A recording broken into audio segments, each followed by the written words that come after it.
Good morning and welcome to our public forum with John Welty, one of our candidates for the Vice President of the University Advancement. I'm very excited to have John on campus and for you to get to know him over the next hour or so. My name is Ryan Sargent. I'm the chair of the search committee and also the alumni director here. We want to encourage you to visit the website and leave comments about John's visit. But we're excited to have John. He is a vice provost right now at Lehigh University. He runs their Western outreach in California, but he's also served in several development capacities, including deputy vice president for university development at Lehigh and several positions at the University of Arizona and the University of New Mexico.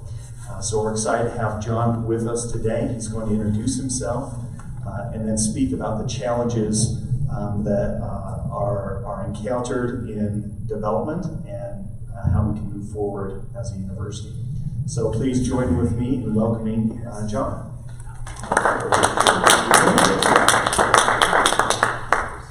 Well, thank you. I'm going to do this.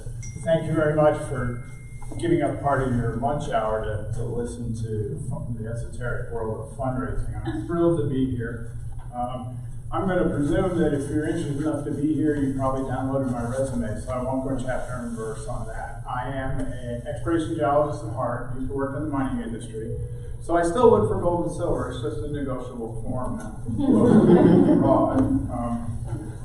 I'm delighted to be here, and I think the prompt is fascinating as well. It is true there is substantially more competition in the world of philanthropy today than ever before. It's also true there's substantially more wealth out there, so that competition is valuable. I also think it elevates the conversation around philanthropy. I think people are talking more and more about their giving and what they want to accomplish. I'm honestly not at all concerned or troubled by competition. I don't think it's actually relevant.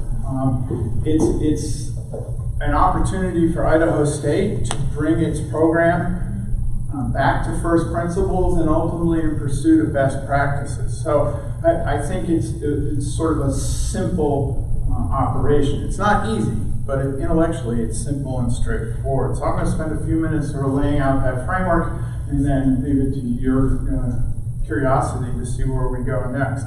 If you take nothing else away from this time we spend together today, it is simply this that is the big takeaway message. In this country, people make gifts to save or change lives. No other reason. Save or change lives. So one of the things that the Idaho State Advancement Program needs to calibrate to is keeping that message near the surface. You don't want to start your letters, dear Mrs. Jones, Idaho State saves or changes lives by, it's a little tacky, but make it easy for people to see how Idaho State is saving and changing lives all day, every day. And from there, there's actually three fundamentals that every successful advancement program, whether it's a public institution or a private institution, always follow. There's engagement of leadership on both academic and volunteer side. Without engagement, without involvement, without direct conversation about opportunity and aspiration, nothing really takes place. So imagine a very simple model that says the students and faculty of Idaho State are this nearly infinite well of inspiration. And surrounding it in all dimensions, which is physically impossible, but I'm a fundraiser, so work with me. Is a world of ambition and aspiration. People are looking to explore. If we don't connect aspiration to inspiration, the groups slide by each other and no gift is made. If we simply just collide, a small gift results. But if we open up dialogue, if we share our ambitions, if we pursue our passions, and passion is the real currency of our work, you get a situation like this, where now the distance across my fingers has more than doubled. That's transformational giving. The geologist in me will tell you another fun fact for cocktail parties.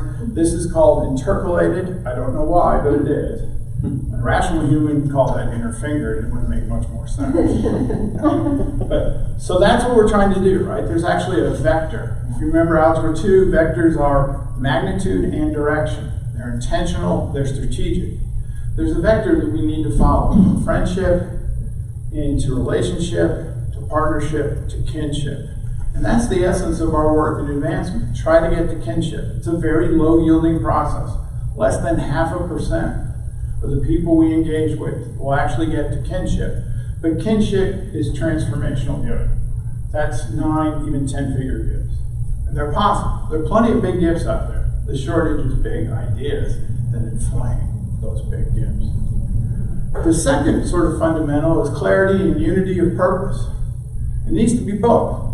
We need to be clear and we need to be unified. We can't be fractious.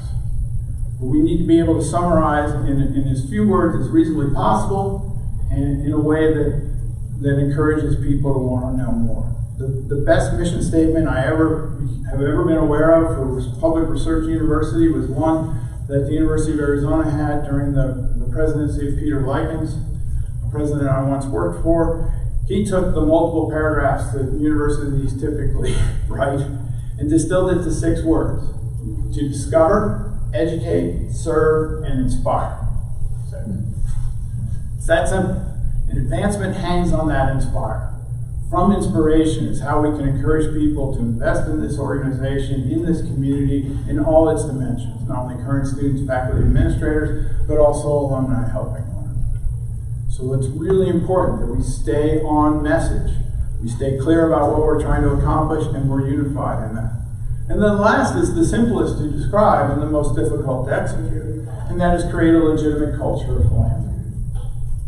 Any idea how many people it takes to create a culture of philanthropy? No more Rice Krispie treats unless somebody. Come on, you know this. 8%. 10, 20?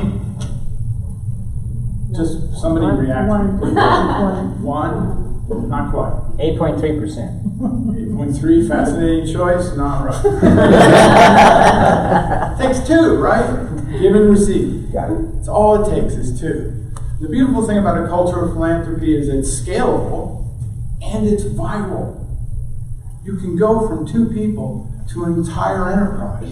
Not overnight, but it can happen. My favorite example of this is a woman named Kay Thompson, who was the check-in desk clerk at the Arizona Cancer Center.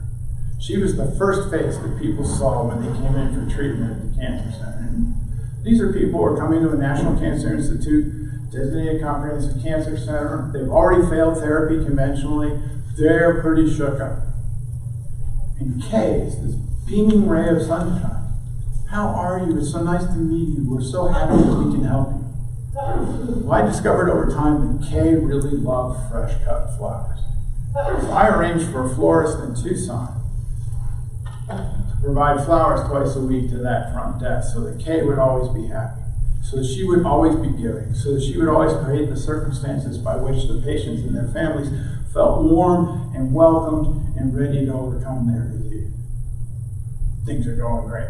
And the florist was happy because he was selling flowers he'd never sold before. And my boss, the director of the Arizona Cancer Center, who was an extraordinary gentleman, his unifying and clarifying statement was toward a cancer-free generation. He was going over my budget with me, and he saw this expenditure in the Plantsman in Tucson, and looked at me in his wry way and asked me the question, John, what kind of cancer is cured by buying flowers from Ron the Plantsman? Gold. So I told him the story of Kay and why I wanted flowers there. He goes, it's great. He was a clinician. He had clinics twice a week. He understood it. He said, go to Ron, the guy who won the Plantsman, and see if he'll donate half the flowers. Good enough. So I go down and see Ron, and Ron says, funny, I've been meaning to call you. I want to up the frequency of fresh flowers at the desk to 3 times a week, and I'm only going to charge you for 1. So I got what Dr. Salmon wanted, right? Only pay for 1 choice of flowers, and we increased the volume of flowers by 30%. I'm the happiest guy who ever lived.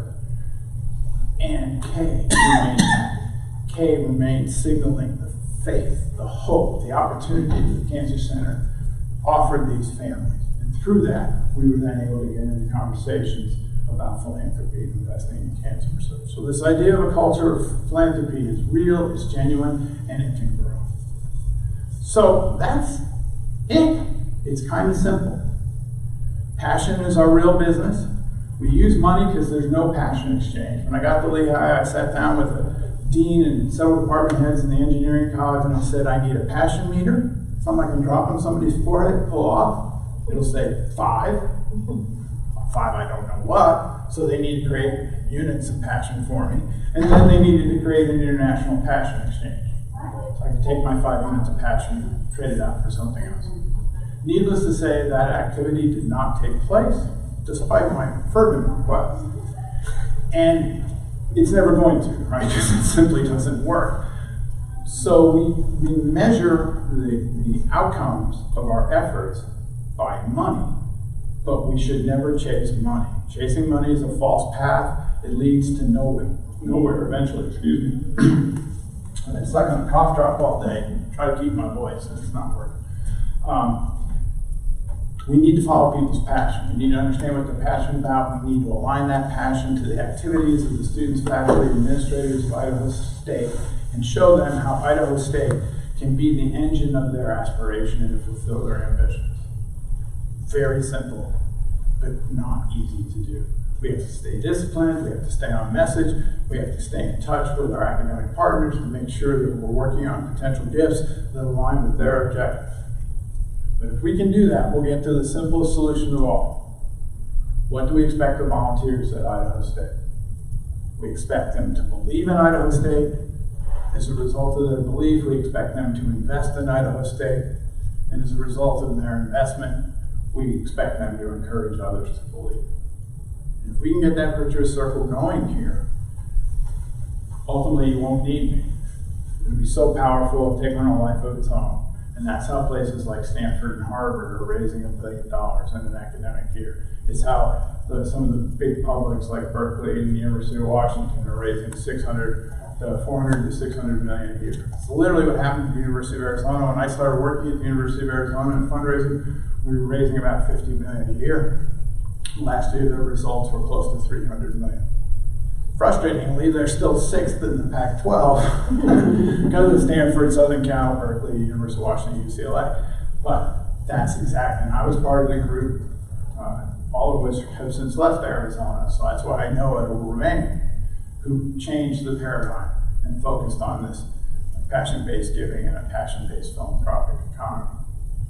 So in the face of a noisy environment, kind of shrug, who cares? If we stick to principles, we follow the fundamental philosophies that work, we'll prosper. That's really all I have to say in terms of prepared remarks. I welcome your questions, and again, thank you for coming. Okay, this will be the shortest meeting ever. So why Idaho? Why Idaho? Idaho State. Yes. Because I would never go to Moscow. Right answer. Well, you know you're in trouble when you have a choice between Pullman and Moscow, and Pullman looks more exciting. And I know this from direct experience. My first life was an exploration geologist. My exploration territory was Washington, Oregon, and Idaho. So I have been to both Pullman and Moscow. Did not stay in either one of those. The great question, fair question, and maybe my answer might be I'll leave you a little short, but it's the concept of a public research university that I truly love and admire and connect to in a very visceral way. This idea to discover, educate, serve, and inspire is very real and genuine to me. Most of my career has been at the University of Arizona, at the University of New Mexico. These are places I know very well, I understand, I know how to navigate, and Idaho State presents those qualities.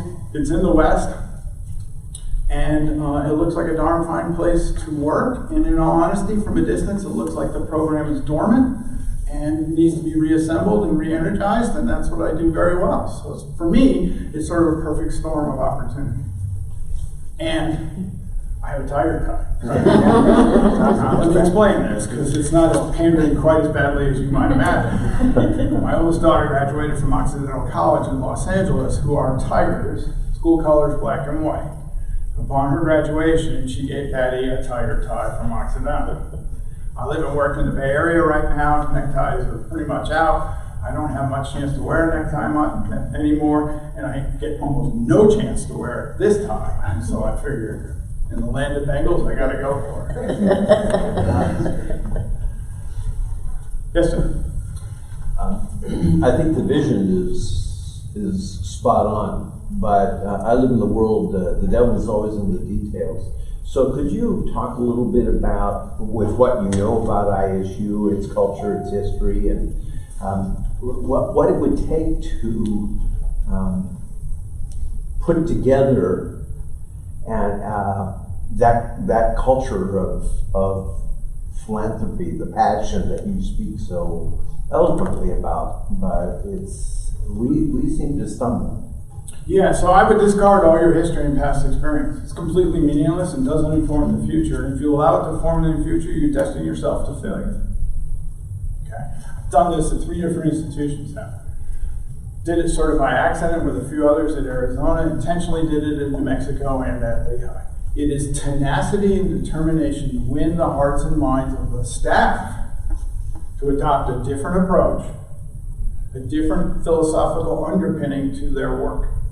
It is hand-to-hand, it is guerrilla combat that can be done, especially here since the staff is so dang small, right? It needs to grow substantially if we're going to pursue a comprehensive campaign. And in that growth, I'll be helping to select people who are sort of predestined to adopt this. So I don't think it's, I don't want to underestimate the challenge. I've done this before. I know how it works. The details here will be different than the details of other institutions. But Lehigh's famous for its wrestling. I know the move to get you to the mat on this one. The next layer is changing the signaling that comes out of advancement to the rest of the ISU community. And that's to students, to faculty, to alumni, to legislators, to citizens of Idaho and beyond. And that's a different set of moves, but in collaboration with others here in the administration, I think we can do it. And that's why I started with saving or changing a life. That needs to be more front and center. And to all credit to the people currently here, Why Do We Roar in Idaho State Roars are directly approaching that rhetoric or rubric, if you will. So I'm all here, absolutely. I would tell you that what I just shared with you is how do we roar in that context. That's where the history sometimes gets in the way, right? Particularly our more veteran members of the alumni community, sort of, oh, here we go. New president, new vice president, geez, oh man, those bozos, they don't know what they're doing. And you gotta ignore it. You gotta stay on message, you gotta stay focused. It's about integrity and it's about accomplishment. How do you start an avalanche? You move a pebble, right? And then it starts to go. So it's having the discipline to really not waver from an agreed upon plan, which I cannot build right now. I don't know Idaho State well enough to know the essence of the details of the plan, but I know the broad strokes. And I know full well that it works, and I know that if selected and choose to join this community, that 3 years later, no one will ever talk about that fractious past, because we will have embraced this approach. Thank you for your question. Kind of related to that, what do you think the challenges and the opportunities of doing advancement for a university that's so diverse? I mean, we offer more than 250 majors from associate degrees in the College of Technology to all the doctoral level things. We have as a geoscientist, our geoscience is a hotshot department here on campus. I mean, maybe not an accident in my selection criteria. Yeah. I mean, there really is 5 or 6 or 7 people there that are amazing researchers and all that, and they're there. But then on the state level, from my perspective, what we have support from the best in the legislature is our health mission, and so we give X percentage of some large percentage of the professional degrees for a lot of the health professions in the state. And so, and I think that's been one of the central problems of ISU is that this broad array of stuff, and it's not that large of a university. And so what do you think about that?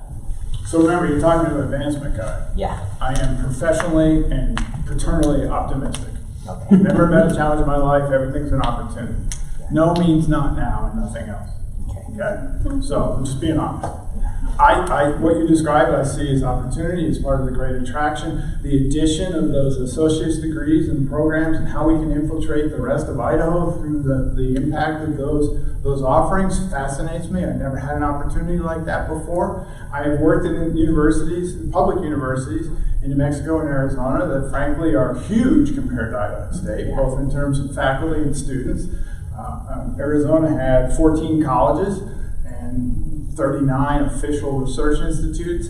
So, in some ways, Idaho State's a day at the beach for me. And I think, I make fun of my commitment to optimism, but you have to be in this space to fall victim to, oh, it's too much. We'll defeat everything that we're trying to accomplish. In every described challenge, there is opportunity to engage someone, to educate them, to involve them, and to turn the corner into a new space along that spectrum from friendship to kinship. And that's where I want the advancement staff to live. Always seeking the opportunity to get from one ship to the next ship, and ultimately striving for kinship in everything that we do. Real low yield process. It's not going to happen. Less than 0.5%. The other thing I think that will happen, likely, the search committee kind of danced around this topic because I asked the question, why you spent an hour with them, and then again this morning, no one used the campaign word. And I'm like, well, what's the problem here? And there was a true belief that Idaho State is not ready. But a comprehensive campaign has to be on the horizon. I'll get that confirmed when I meet with the president later today. If it's not, then bye, see you. In all honesty, I want to do another campaign. Hell, I almost died.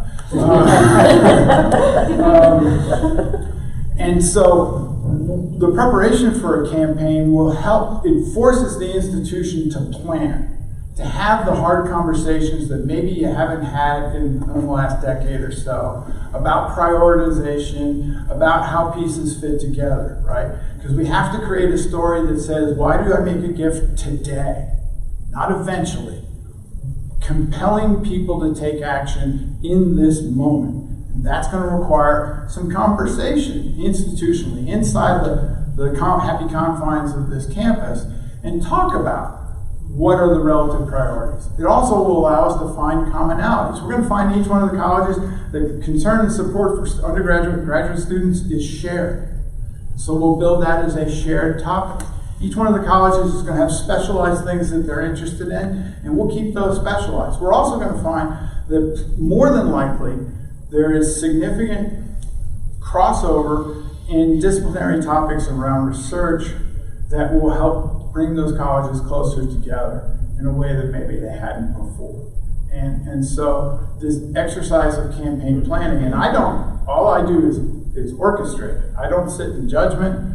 We'll find either an existing mechanism or create a mechanism that will be the ultimate arbiter of what are the things that go into the campaign basket. But I want a lot of inventory on the outside because as people invest in topics, I need to backfill in order to make the campaign goal active and alive all the way to the end. So I think, when I was at Arizona, so here's the big change, right? You think, oh, Arizona, they did $1 billion campaign. We were the first school that did one that shouldn't have, right? This is the late 90s. Only the big privates and a couple of the Big Ten schools were doing $1 billion campaigns, and here's crazy little University of Arizona down in Tucson trying one. In the entire history of the institution, I know this because I had to do the research, before we embarked on that campaign, we had only raised $597 million from 1885 to late 1996. And the dean of the law school sets up in a room not much different from this, says, ladies and gentlemen, there are two kinds of schools in this country. Those that do billion-dollar campaigns and those that do not. Who do we want to be? Are you kidding me, buddy? Did you just hear what I said? In the entire history of the university, we hadn't even raised half that. Well, of course, they decided they wanted to be a billion-dollar school. 3 commas, billion with a B. So what I did is, at that time, the standard for campaigns was 7 years. If you do a $1 billion campaign over 8 years, you have to raise $125 million a year. The best we'd ever done to that point was about 72. I figured we'd get from 72 to 125. So how about 8 years? Okay, because they got what they wanted, $1 billion goal. We ended up raising, at homecoming of the last year of the campaign, we crossed $1 billion. Total campaign value was $1.2 billion.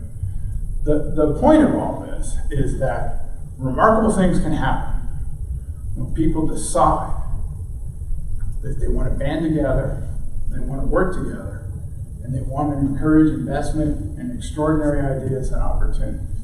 And that's how, in the late 90s and the beginning of this century, a place like the University of Arizona, who had no business doing a $1 billion campaign, not only did one, but went 20% over goal.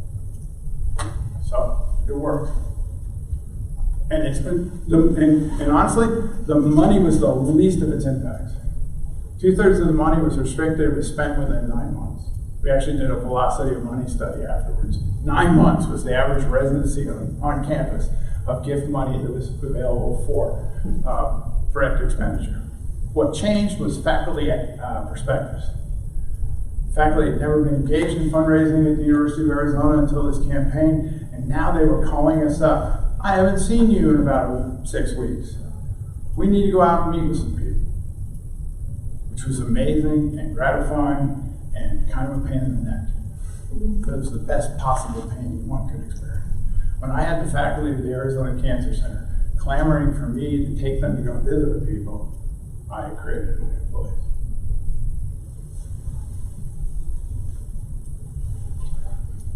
Oh, we got a lot of time to go. You got to get more curious. I can't. We're not using the projector. I was going to do bunnies. I think I know how to do it, but I'm not sure. But we'll never know.